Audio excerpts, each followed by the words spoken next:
Ladies and gentlemen, may I have your attention, please?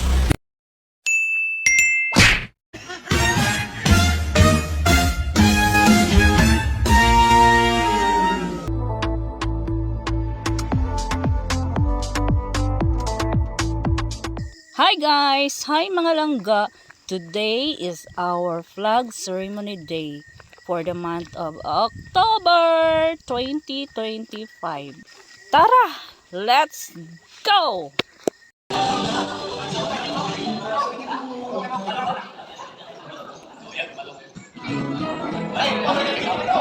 Anthem, Bagong Pilipinas Hymn, Civil Service Hymn, Davao de Oro Hymn, o Pungkayo Hymn.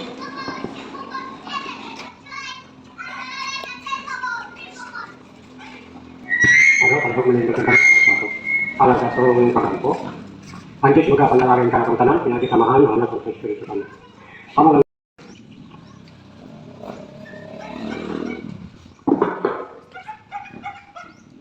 Mga kababayan, ang pagkansang awit ng Pilipinas.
Sa mga functionaries, sa tanan nga barangay officials o sa labaw sa ato ang amahan ni nga barangay kay Kap Rogelio alipod do may pagkak o sa tanan nga nakaroon din salamat kayo sa opportunity na po o salamat sa tumbuhin nga Dios sa bag-o nga kusog gininhawa nga gihatag kanato o sa privilege nga maka pamilya na pud ta og pulong sa tumbuhin nga Dios. O salamat sa Ginoo bisan pag nasayo ta nga kagahapon adlaw Domingo siguro na ipipila nga wala ka simba so mapasalamatan na itong Ginoo nga karon nga tangna bisan sa mubo nga panahon makapaminaw ta og pulong niya nga mauman din niya ang makapalig-on sa tuwa pag kinabuhi ni kalibutan na. So ang pulong sa Ginoo makita sa unang Juan 2:15 hangtod sa 17. Matod pa, dili ninyo higugmaon ang kalibutan bisan ang mga butang nga anaa sa kalibutan. Kung ang uban higugma sa kalibutan, ang hugma sa amahan wala kaniya. Verse 16, kay ang tanan nga anaa sa kalibutan ug ang kailigon sa ulod ug ang mga kailigon sa mata ug ang pagpangandak sa kinabuhi dili iya sa amahan o dili iya sa kalibutan. Verse 17, ug ang kalibutan nagaagi ug ang kailigon niini apan ang nagabuhat sa kabubuton sa Dios magapadayon sa walay katapusan. Ang Dios magapanalangin sa iyang pulong ang atong tema karong magpabiling buhi hangtod sa kahangturan. So sa ato ang kung tanan nato ni atong lawas karon dili ta mga ingon nga mulungtad din ni. Tuod man ay mga manay mga salida nga immortal pero dili din natin kay din sa kalibutan kini nga atong lawas kitang tanan lumalabay lang. Tama? Kitang tanan dili kita mulungtad. Pero nganong ang pulong sa Ginoo karon naaghisgot man og kinabuhi magpabiling buhi hangtod sa kahangturan.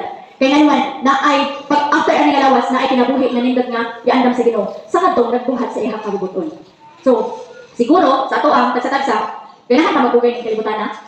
Ganahan pa siguro kung wala tayo problema, kung wala tayo, kanang, hayo-hayo atong kinabuhi, na ano nato tanan. Pero dili man ginamayon nga, mahitabo, kaysa tanan, ato ang tanan, na agi mga problema pag sulay, umuuna nga, nagkinahangan daw pulong sa Ginoo para makabalota, o magarimay ang pulong sa Ginoo sa atua, kung saan din nato pagkakot ang kinabuhi na wala katapusan. So, kung saan ipasidaan sa Ginoo sa atua, pasidaan sa ato sa Ginoo nga dili higugmaon ang kalibutan ug ang tanan nga butang anaan niini. Nganuman, sa diha nga mahigugma ta sa kalibutan, mahigugma ta sa mga butang niini nga kalibutan, ang atong gugma sa amahan mahimo ang matabunan. So, dapat unahon kanang ginaingon sa Matthew 6:33, seek ye first the kingdom of God and His righteousness. Unahon ginato ang Ginoo paghigugma ug ang pagkamatarong, pagbuhat og matarong kay ang tanan nga mga butang ikadugang ra. So dili mali nga naatay mga at sa posisyon ng kalibutan na atay mga bahandi, na atay daghan nga kanang kabtangan, na atay daghang kwarta, pero ang mali din kung diha na ka nakafocus, ang imong gugma diha na nakafocus, wala na ka naghuna-huna ka mangalagad sa Ginoo kay naa na nimo ang tanan. So, ang kulang sa Ginoo karon nag-remind kita sa verse 15, ayaw ninyo higugmaa ang kalibutan ug ang tanang butang. Kaya nga naman, kung nahigugma ta sa kalibutan, maanugo na ta mobiya. Maanugo na ta, kay kini lawas sa mawala man gyud, maanugo na ta nga kanang sayaman na ta sa atong kinabuhi. Nga ang pinaka-importante na unta ato ang pangandaman ang kinabuhi nga walay katapusan. Kay matud ka, ngayon dili natin higugma ang kalibutan ingon sa Mateo 4:8 hangtod sa 9, ingon unya gidalan si Jesus sa yawa ngadto sa usa ka habog kaayong bukid. O gipakita kaniya ang tanang harian sa kalibutan ug ang ilang kaanindot ang yawa miingon ihatag ko kanino kini tanan ihatag ko kanino kini tanan kun molubod ug mosimba ka ako. So si Jesus gitintal siya nga ihatag ang kalibutan ang kanindot ni kalibutan. So nindot sa kalibutan. Pero kung atong unang karon ngayon dili nato higugma ang kalibutan, ang kalibutan puno sa kasangop, kagubot, daghang kalamidad, daghan og mga kasakit. Apan ang pulong sa Ginoo nag-encourage sa ipaglaom sa tuwa na atay nindot ang kinabuhi sa maabot nga nang after ani ang kinabuhi na atay paaboton nga nindot ang kinabuhi. So sa makaw sa unsay ginamayn sa tuwa ni nga pulong dili nato higugmaon ang kalibutan ug ang mga butang niini. So kaya ato nga nabatunan karon ato ani ipasalamat sa Ginoo. Pero pag ingon nga mahigugma na kita ani labaw sa atong Ginoo mao na ang makaingon ta mali na sa ato ang kinabuhi. So nganong dili dapat higugmaon ang kalibutan kay ang kalibutan na puno sa kahilayan. Ug ang verse 16 nag-ingon, kay ang tanan nga nasa kalibutan, ang kailidgon sa unod, ang kailidgon sa mata, ug ang pagpanganda sa kinabuhi, dili iya sa amahan kundi iya sa kalibutan. Kining lust of the flesh, lust of the eyes, o pride of life. Mao ni siya ang makababag sa pag-ato nato sa kinabuhi nga walay katapusan. Kay gani si Adan ug si Eva, gitintal siya, pinaagi ani kailidgon sa mata, kailidgon sa unod, ug garbo sa kinabuhi. Una, pagkakita sa babae sa Genesis 3:6, pagkakita sa babae si Eva, nga sa maong kahoy nga maanindot kaayo. Nini kalibutan na dapat nag-offer si Satan na nindot kaayo ang mga butang sa tuwa. Muna na ang kailidgon sa mata.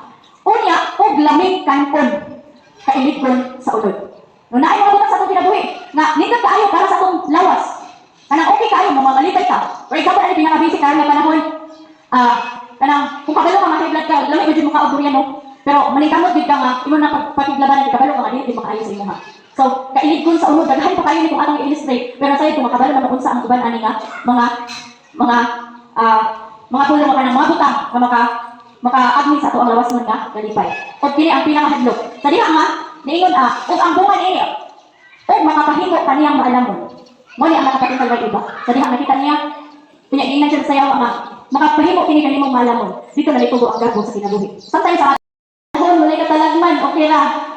Walay sampit sa Ginoo. Sorry ha, pero realidad din sa tao pag linog gani, di ba man tayo og tabang sa Ginoo.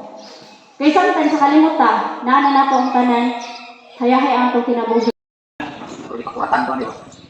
Pero bisan pa man, sinanglan ka makuta ka nay. So salamat dahil ni unang adlaw sa semana. Na di kita nagkatito. Salamat sa mga grupo nga naatanan diri. Sila lagi sa atong amahan sa barangay. So atong sugaton ang semana sa tumang ka update, tumang ka isog, dili ka padalaan ng mga istorya sa kita. Atong yun, himuon, kung sa'y dapat na itong himuon. So kana lang, salamat kayo.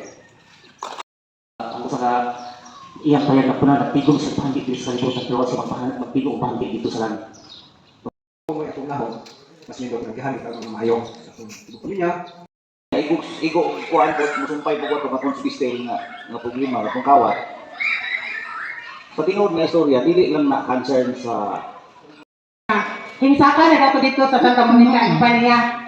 Nya mo to ako na lang pong gidawat kay ano man dito ka. Wala ako kalikay kay nasakpan na dito. Dito kay hatod og nakuha gud sila. And additional na po ipagahitabo nga activity ang ato ang person with disability or ang bago karon nga term ang differently Hindi pa maghana sa balik. Okay. Mingon ra mata mo ana ra.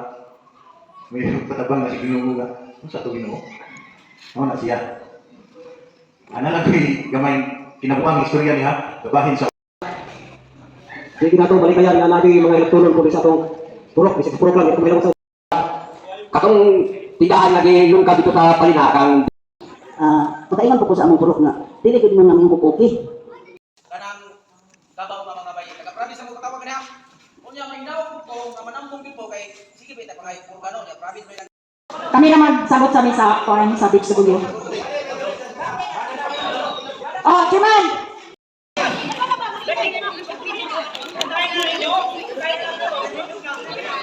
Itawagan ako. Salamat sa imong pagkamaayo sa mga Lord kang Sister Lolo, bisan pa kang Procure Mandani, ako mga pag-ampo sa ilang mga birthday, ikaw maghahatag kanilang dugang pagkatuigan, pusog o kalig-on, ako mga pag-ampo, Lord, iblis sila Ginoo, bisan pa kauban nila ang ilang pamilya, ikaw maghahatag kanila o grasya o panalangin, ang mga maayong panglawas, bisan pa usap Ginoo, ang banding sa tibok nilang pamilya, magkakahiusa sila, nga mga paabot ngayon hangtod sa imong pagbalik. Salamat Lord, nga ikaw magapanalangin sa tanan buhat sa imong mga kamot. Bisan pa usap Ginoo sa nakaroon nga, iandam ako mga pag-apo, ikaw mga bless ini Ginoo, makahatag kini kusog kaligon sa among lawas, sa tanan nagikuhaan ini Ginoo, ikaw mga panalangin, amo itugyan kanimong tanan sa ngalan ng Ginoong Hesus. Amen ug amen. Praise God.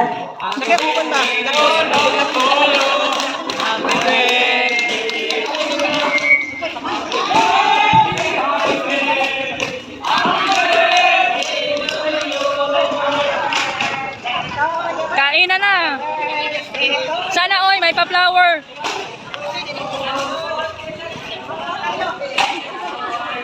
Happy birthday!